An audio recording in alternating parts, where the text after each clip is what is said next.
Venku je šedo a v mý hlavě je tma. Vleču si balvan, co nikdo nepozná. Těžký mrak myšlenek, co nedají mi spát.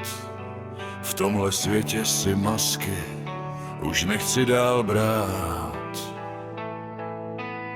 Hledám svůj prostor, kde svět zůstal stát. Tady si můžu sám sobě přiznat, že mám strach.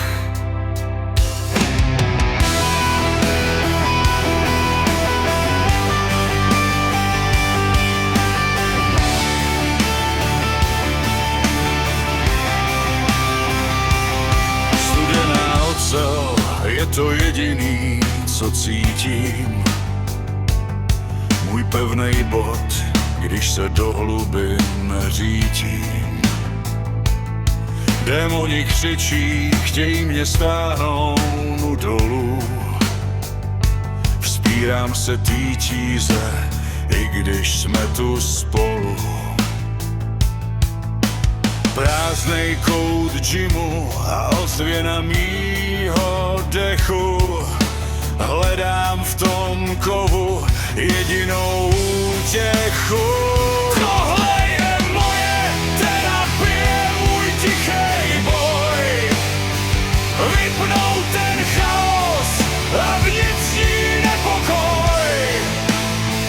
Když spálí svaly, tak duše má klid. V tomhle rytmu oceli začínám znovu žít.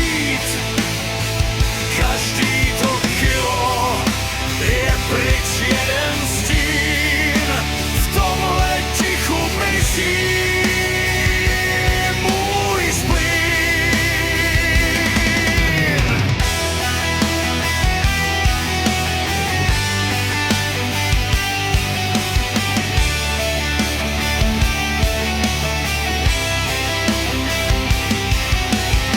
Mozoly na dlaních a tělo na doraz.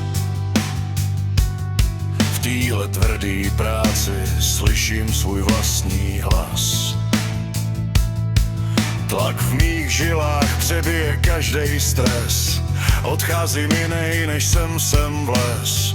Drtím ten odpor, dokud nemám dost. Z fyzický bolesti stavím si most. Ta bolest nezlomí, ta bolest je očistí.